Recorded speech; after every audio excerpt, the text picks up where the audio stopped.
comprends jamais ce que je suis en train de t'expliquer. C'est aussi simple que ça. Je comprends jamais ce que je t'explique. Là, Est-ce que toi tu comprends? Est-ce que toi tu sais? Toi tu me parles des enfants. Tu me parles des enfants. Mais le problème c'est quoi? Est-ce que moi je vais m'arrêter de répondre aux besoins des âmes qu'il y a sur les réseaux sociaux à cause des enfants? Ah, c'est moi le problème. Ouais, c'est toi. Donc tu regardes la paille qu'il y a dans mes yeux. Alors tu ne vois même pas la poutre qu'il y a dans les tiens. Elle me sort une métaphore purée. Non mais c'est bien joué ça quand même. La grosse blague quoi. La grosse blague. Tu parles d'une poutre. Tu parles d'une poutre et d'une paille.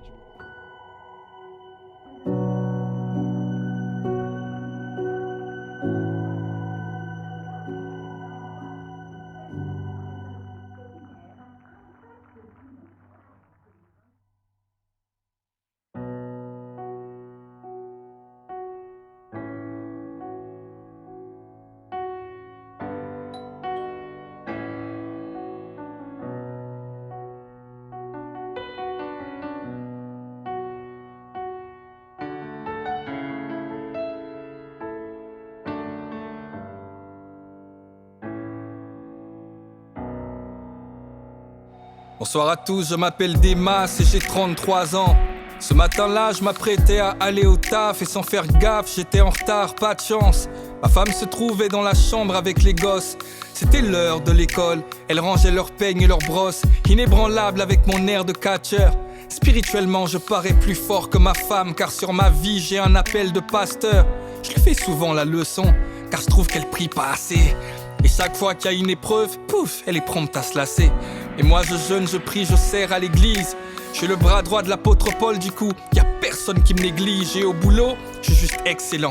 Mon salaire est étincelant, t'as le compte en découvert, le mien est trop souvent en excédent. Et quand je vais sur Instagram, c'est vraiment trop fort.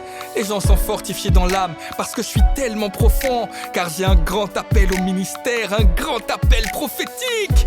Y'a que ceux qui manquent de discernement, qui sont trop sceptiques. Mais peu importe la famille, chacun sa grâce, car Dieu élève qui il veut. En tout cas, je sais ce que je vaux, et faire son œuvre, c'est ce que je veux. J'ai un appel des nations, je dois voyager dans le monde entier et faire toutes sortes de bonnes actions. L'humilité, ça me caractérise, car quand j'arrive quelque part, je me fais tout petit tout au fond de l'église. Mais dans mon cœur, je sais que je les dépasse tous. Et si jamais ils me donnent le micro, ils verront que je les déclasse tous. Dans ma vie, j'ai pu avoir ce que je veux. Y'a que ma femme qui est pas à la gloire de Dieu. Écoute, ça fait partie du package, c'est l'institution. De toute façon, avec la gloire, mais y a les persécutions. Ce jour-là, je lui ai dit dépêche-toi, car on va être en retard. Elle me répond t'inquiète pas chérie, je suis sur le départ. Je vais dans la douche pour ajuster une dernière fois mes contours. Et puis j'appelle ma fille aînée pour qu'elle me parle de son cours. La première fois, elle ne me répond pas. La deuxième fois, je lève la voix et j'aboie, car après tout, je suis le roi. La troisième fois, elle ne me répond toujours pas. Alors énervé, je vais dans la chambre comme un loup bas. Mais y a personne, leurs vêtements sont par terre. Elles n'ont pas pu s'échapper. La home, je la connais par cœur. Mais qu'a-t-il pu arriver? Mais qu'est-ce que c'est que ce saccage? Je pense qu'elles veulent s'amuser. En fait, elles jouent à cache-cache. Soudainement, je crois entendre sonner la trompette. L'enlèvement et tout à coup le mot qui se met à résonner dans ma tête. Au dehors, j'entends des cris et des pleurs. J'entends des grands bruits d'accidents, des freinages d'urgence et des heurts. Alors, j'ouvre grand la fenêtre. En dehors, c'est la panique. Et je vois l'effroi dans les yeux de mon voisin Abdel Malik. Je vois des vêtements par terre. L'atmosphère est alarmante. Et je vois ces poussettes vides dans les mains de cette nouvelle maman. Je me dis que c'est sûrement un rêve. Il faut que je me réveille.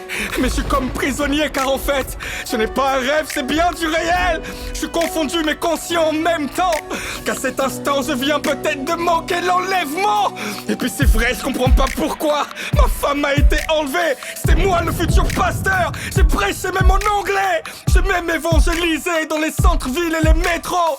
J'ai délivré comme Moïse. J'ai conseillé comme Jétro. Quand l'heure de prier sonnait, c'était ma femme qui restait couchée.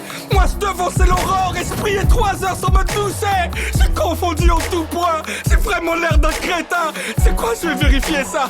Je vais appeler des amis chrétiens.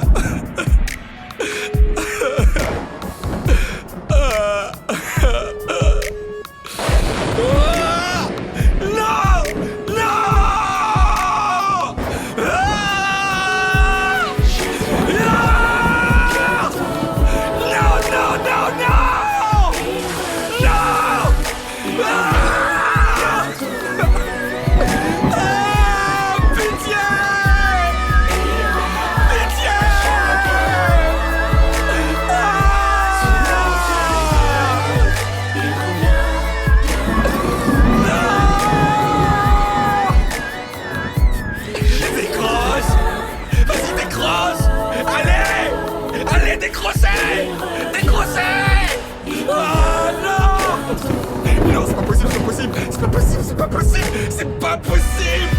C'est pas possible.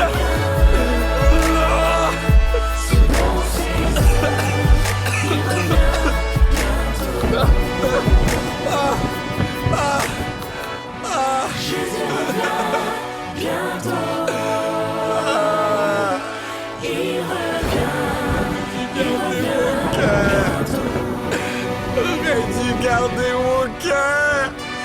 J'aurais dû garder mon cœur. Selon ses heures, il revient bientôt.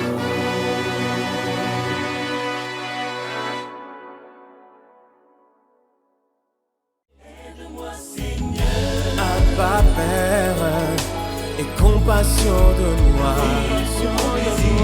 Fais parler ta miséricorde et souviens-toi de moi.